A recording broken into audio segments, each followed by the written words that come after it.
I'm Adam Maness. And I'm Peter Martin. And you're listening to the You'll Hear It podcast. Daily jazz advice at you. Daily jazz advice at you. Yeah. Just Wait, at you. What do I usually say? It's coming at you. Oh, that's right. Sorry. Daily jazz advice coming at you. You know what threw me off? I realized you have your radio voice only at the beginning of the episode. Then you go to your regular Adam Highridge.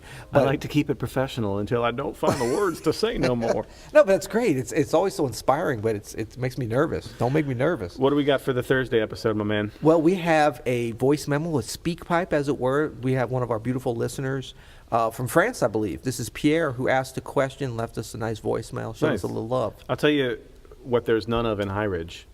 Guy's named Pierre.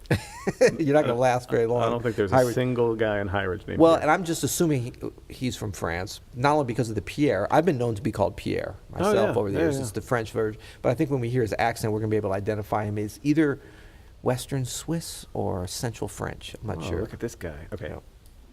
Hi guys, Pierre here from France. Thanks for this podcast. It's really fun to listen to, and it's a great source of information for anyone interested in jazz. As suggested by Adam, I've started waking up earlier in the morning to practice. This way I managed to squeeze around 45 minutes of daily piano. But the problem is there are really too many things to practice.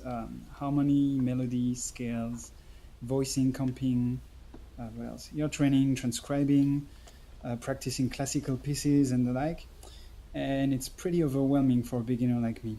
So my question is, how should I organize these daily 45 minutes?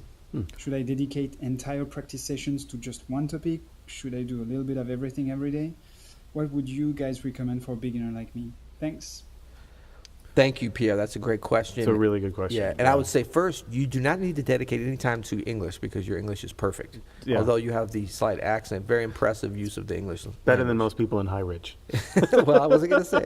In U City, too, exactly. So the first thing I was thinking is, okay, so he's sort of saying 45 minutes, doing it early, and that's kind of his only time. That's a good amount of time. You can make some progress with that. I mean, definitely the list, even what he said, and we could certainly think of other things to do, that's way too much to try to fit in every day. I would say in 45 minutes. Yeah. And finding, I think it's always a challenge for us, no matter what level, and I think he said kind of beginner, but no matter what level we're at, finding that balance between hitting the areas that we need to often enough with our rotation, because you're going to need to rotate things in and out clearly at 45 minutes a day, but also balancing that with enough time to really get into a focused kind of zone on each thing. So in a way, it's like for 45 minutes, the ideal is like you're practicing one thing in such a focused way. Because I think 45 minutes is, for me, is like, that's getting into like my focus, like 45 minutes to an hour, sometimes even an hour and a half. Like I can focus on one thing and really get some things done.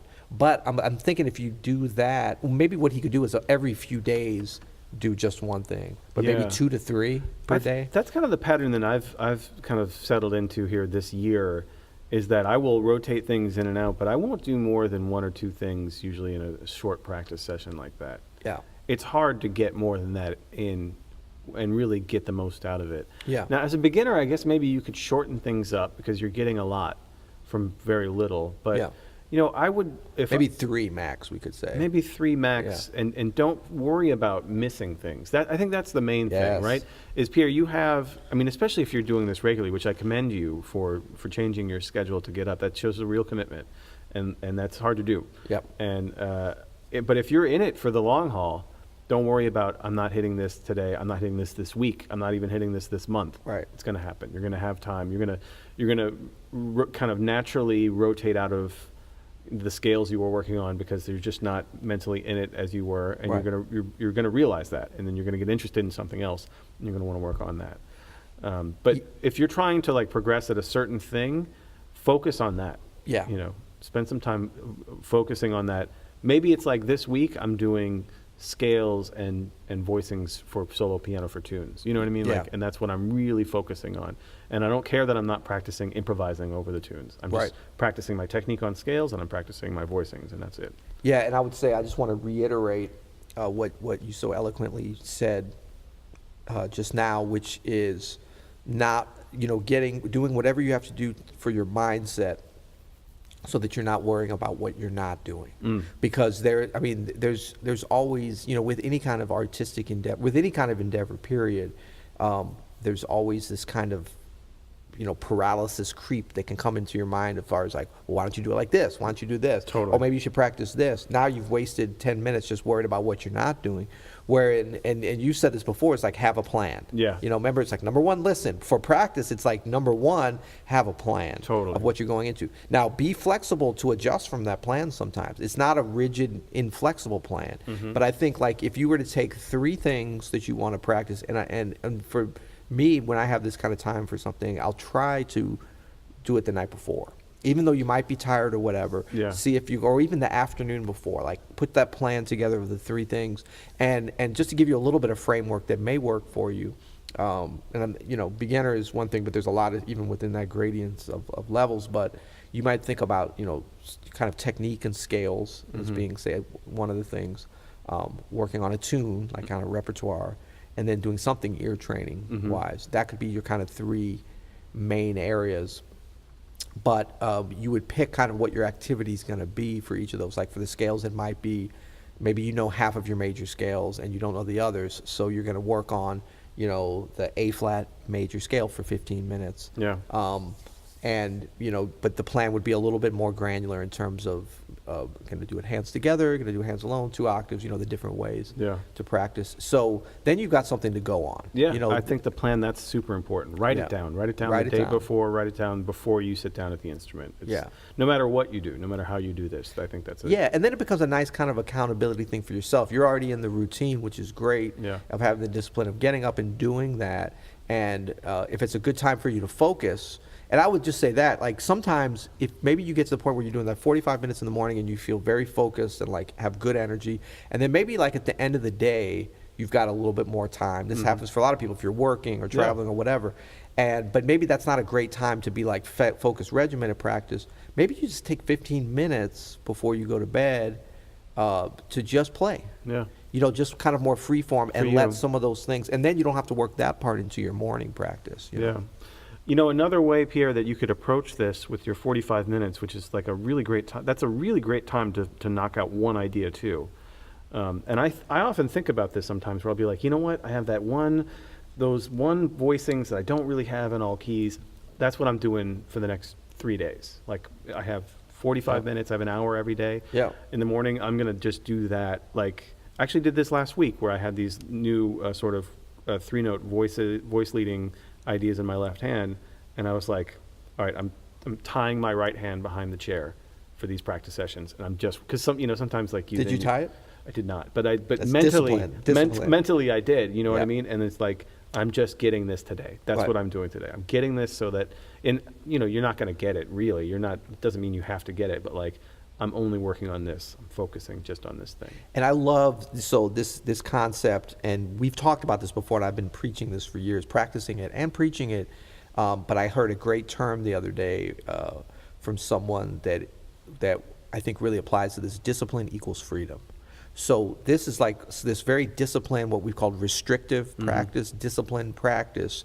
Some people start to think, oh, I'm going to start playing in a regimented way or whatever, but that's actually the opposite is true. When you practice discipline, that's going to open up freedom for your improvisation. That's going to lead so that later in the day, maybe when you got that free form or on the gig or whatever, you're going to be able to really be able to play. I mean, it's not going to happen overnight, but the more of that, the more disciplined practice you do, the more freedom you have to play. Well, and the more disciplined you are in scheduling out and preparing and writing out that list, then you're freeing your mind from feeling overwhelmed of like, Pierre's problem here of like, I have so much to practice. Well, just give yourself 3 things to practice tomorrow and then don't worry about it. Then you're off the hook. You don't have to practice those other things you quote should be practicing. You know what I mean? And I like this idea of what you're saying of sometimes maybe a way to do it, like sometimes when you're practicing just one thing for a day or two, you could look at, it's that balance between it being regimented but also, listening to yourself and you don't want to be like, well,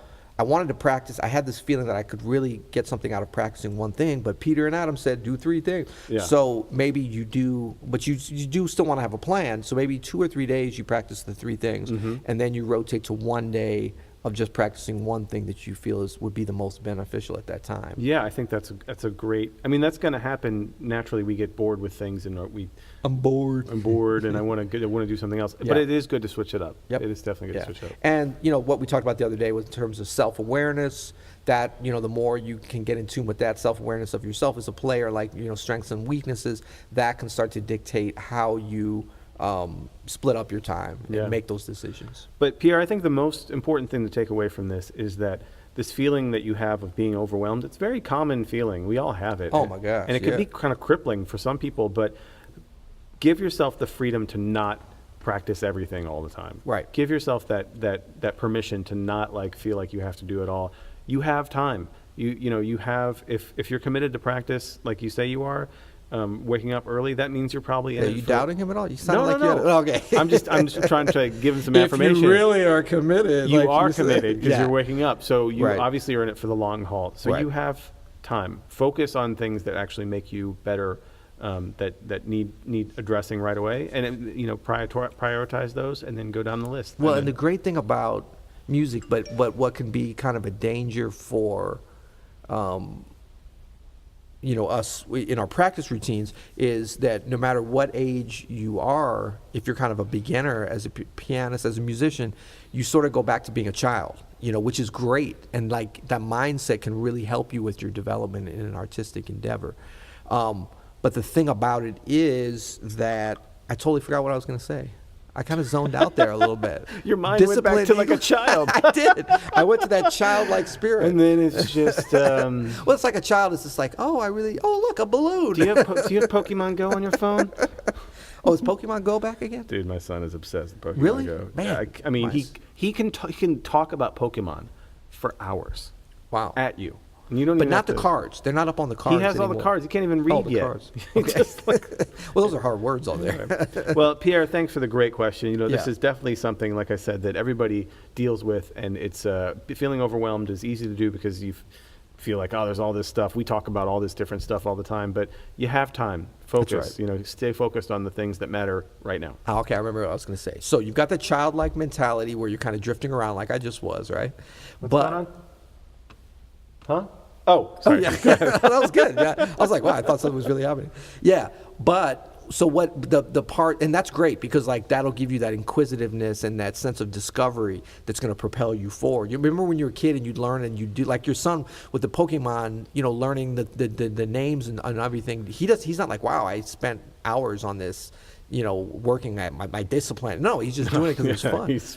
But if I could get him to get into investing in stocks, right. With his little mind, right. Pokemon Go, that'd be great.